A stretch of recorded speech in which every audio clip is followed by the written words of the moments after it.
Ebule ennaku mbale zokka Haji Indian Badru Kiggundu awumule ku kifo ky'obukulembeze bwa akakiiko k'ebyokulonda aka Electoral Commission.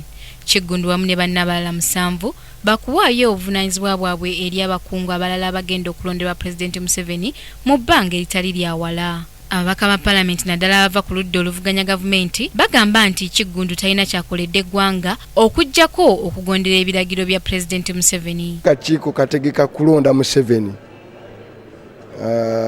Akateekawo buteesi kamuyambeko okumulonda, si akakiiko kategeka okulonda pulezidenti w'eggwanga.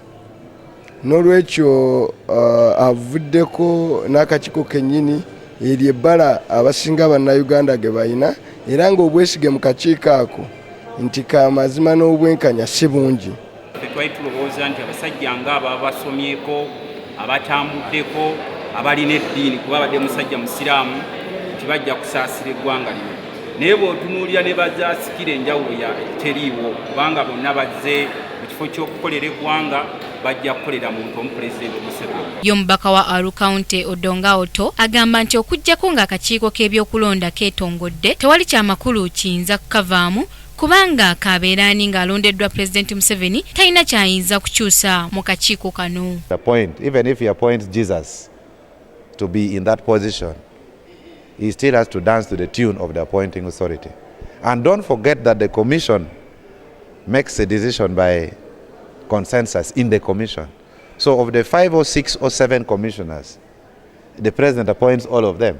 So even if one disagrees with him, at least the other 5 can agree in the commission and the decision is taken to be unanimous. Wabula abamu ku babaka basiimye omulimu omunene Indian Badru Kiggundu gw'abadde akola era ne bategeeza nga bw'abadde omuntu ow'amazima. Ndi omu ku bamwebaza ku lw'okuba mpise mu mulimu gwe enondeddwa emirundi egyo era nga yaliko era ne appointing authority ye eyamuteekawo temufunyeemu kizibu.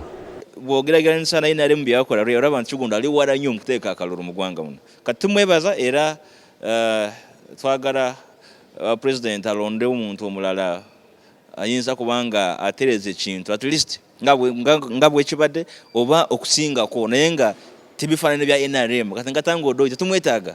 Kinajjukirwa nti Indian Badru Kiggundu yalonderwa pulezidenti okukulira akakiiko k'ebyokulonda okuva mu mwaka gwa 2001 ng'era ennaku z'omwezi 17 omwezi guno bw'agenda okuwummula ku kifo kino wamu ne banne abalala.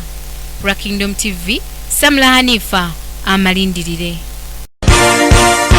This is Kingdom TV.